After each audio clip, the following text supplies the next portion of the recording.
નમસ્કાર મિત્રો, સ્વાગત છે તમારું મારી YouTube channel natural life with Dina પર. મિત્રો, આજે તમે જોઈ રહ્યા છો તો મારી પૌત્રીનું 6 દિવસ પૂર્ણ થયા અને 6ઠા દિવસે છઠ્ઠી થાય એ પહેલાંની આ વિધિ છે. ઘણી વખત છઠ્ઠી પછી પણ કરે. જાગીરા માતાજી તો અહીં તૈયારી ચાલી રહી છે. પીપળાનું પાન લઈ એને સરસ મજાના તાવીથા પર વીંટી મારી જેઠાણીઓએ તૈયારી કરી દીધી છે. બહુ તો મને ખબર ના પડે, મારી જેઠાણીઓ અને મારા નણંદબાને છે ને એટલે સારું છે, શીખવાડતા જાય ને આપણે કરતા જઈએ. મારા બાળકો વખતે કર્યું છે, કેટલા વર્ષો નીકળી જાય, વચ્ચે ભત્રીજા હોઉના ક્યારેક વાર આવ્યા ને ક્યારેક ના આવ્યા, એટલે એવું થયું. અહીંયા મારી પુત્રીને નવરાવી ધોવરાવી અને એની વધાવવાની તૈયારી, વધામણી. એની માતાને બેસાડી છે માંડલે, એમ કહી શકાય. માંડલે બેસાડવી મતલબ કે સ્ત્રી જ્યારે બાળકને જન્મ આપે એના પછી ઊભી થાય એટલે નવા અવતારે આવે. એકદમ એક કસોટીમાંથી પસાર થતી હોય છે અને એ વખતે વડીલો માનતા કે જ્યારે પૂર્ણ રીતે નીકળે તે વખતે માતૃમરણ બહુ થતા, એટલે એ વખતે વડીલો એમ કહેતા કે નવા અવતારે આવે એટલે એને સરસ મજાના કોરી કપડાની જોડી પહેરાવે, બને ત્યાં સુધી ગ્રીન કલરને લગતી હોય, પૂર્ણ દાગીનાથી શણગારે અને એમને વધાવે કે આજ નવા અવતારે આ સ્ત્રી આવ્યા છે. સ્ત્રી સ્વરૂપ પણ ધારણ કર્યું છે. બાળકી હતી, દીકરી હતી, વહુ બનીને આવી પણ એ નાની હતી. જ્યારે માતૃત્વ ધારણ કરે ત્યારે સ્ત્રી સ્વરૂપે થઈ જાય તો એનું એ સ્વાગત છે. તો જોઈએ અમારા નણંદબા છે, અમારા રસીલાબા અમારા દોતરાને રમાડે છે અને અમે વધાવી રહ્યા છીએ. મંજુલાબા મને બતાવતા જાય એમ કે પેલું જ વધાવવાનું કામ મારું થયું. હવે મંજુલાબા અહીં 4 થી 5 જણ વધાવે અને મસ્ત ગાયના છાણનો સાથીઓ થતો. ગામડામાં રહીએ તો ગાયના છાણથી લીપણ થાય, સૂર્યદેવની પૂજા થાય અને અહીં બાળ જે આવ્યા છે આપણી પાસે, બાળકી હોય તો માતાજી સ્વરૂપે અને દીકરો હોય તો નારાયણ સ્વરૂપે હોય. મસ્ત મીઠાઈનો પ્રસાદ ધરાવી અહીં પીપળાનું પાન, એટલે કે તમે પર્યાવરણને પણ ભૂલી ના શકો એ રીતની આ વિધિ, પૂર્ણ વિધિ જોજો, તમને આનંદ આવશે. મને પણ આનંદ આવી રહ્યો છે. ખૂબ ખુશ છું કે શુભ અવસર, શુભ ઘડીઓ અમારા આંગણે આવી છે. મંજુલાબા, રસીલાબા, દ્રષ્ટિ અને સુશીલાભાઈ, એટલે 5 જણ. આમ બહુ મોટું ફંક્શન પણ ના હોય, એટલા માટે ફંક્શન ના હોય કે જે વખતે સુવાવડ આવેલી હોય ત્યારે એ સ્ત્રીનું શરીર નાજુક હોય, બાળક પણ નવું હોય તો એને ચેપ ન લાગે, એટલે પરિવારના લોકો હોય એનામાં જ આ કાર્યક્રમ કરવામાં આવે. તો વિડીયો પૂરો જુઓ, વિડીયો કમેન્ટ કરીને જરૂરથી કહેજો તમારા સગા, તમારી ઓરિજિનલ વોઇસ સાથે મૂકવો પડશે રિવાજ છે એ પણ કહેજો. અહીં પાછળની વિધિ શું થાય છે એ પણ તમને જોવાની છે અને સુવિચાર તો ખરો જ.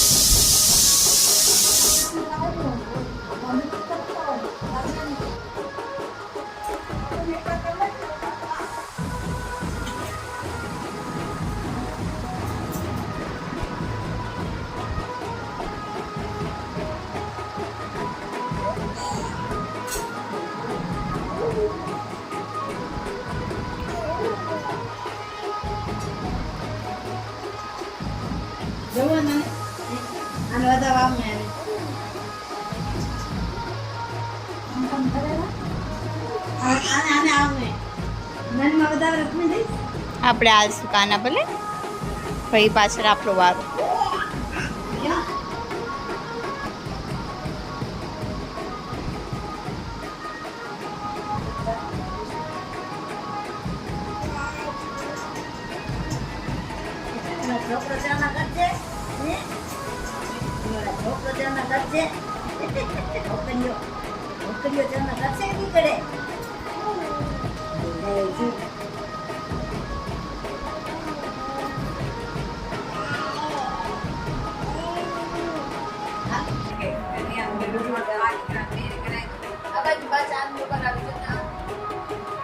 એને હું બાબુ ને મામી જોયામાં જ રસ્તે.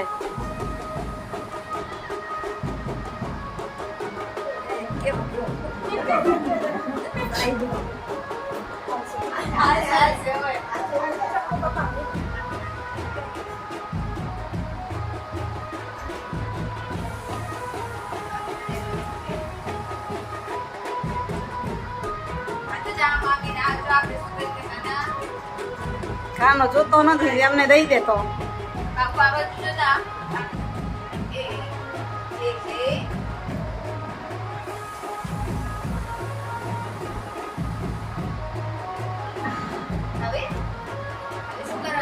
હવે વધારવાનું.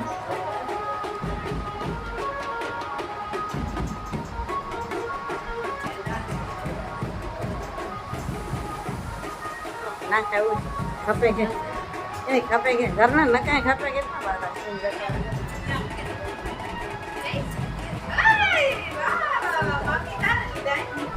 આમ તો હા બધામાં શું ચોખા નાખે નાખે ઝાર નાખે ઘણા ખબર ઝાર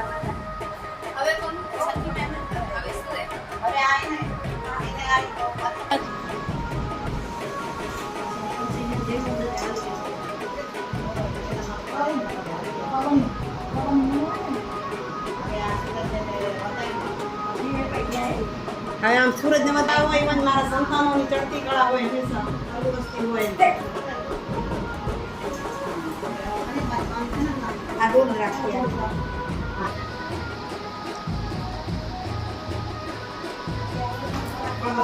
બરાબર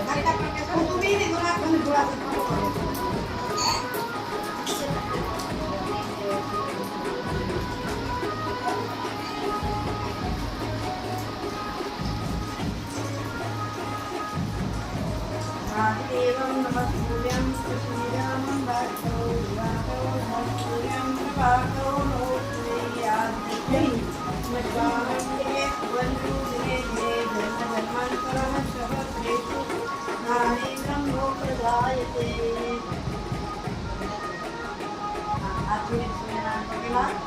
સૂર્યનારાયણ જેવા તેજ છે શરીરમાં આંખોમાં એવી દિવસે દિવસે ચડતી આમ ચડતી હોય એવી ચડતી કળા આપણી એના સંતાનોની હોય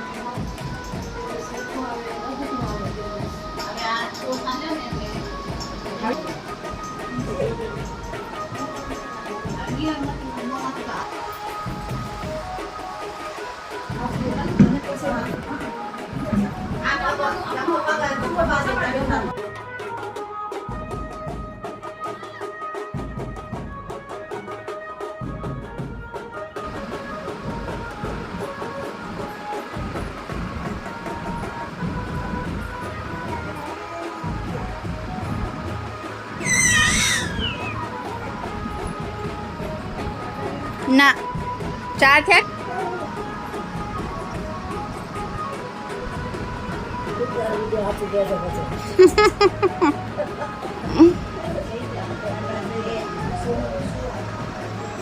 મીઠું મોં હતું ને એ છે ને સારું કઢાયું અચ્છા અચ્છા આપને પ્રસાદી જડે એવું હે હા બરાબર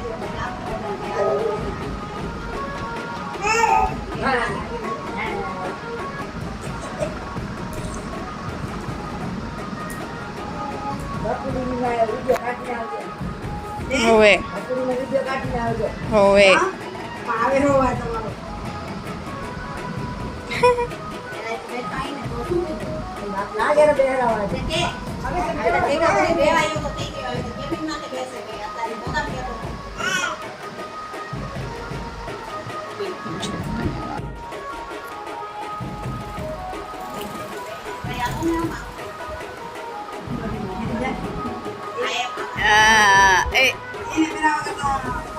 जय भले राखी बैठी है जय उमिया मात की जय देवर्ष देव ए देव देवर्ष हाल से भले पड़ो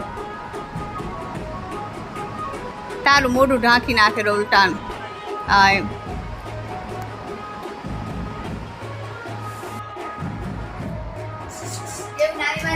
ए देव देव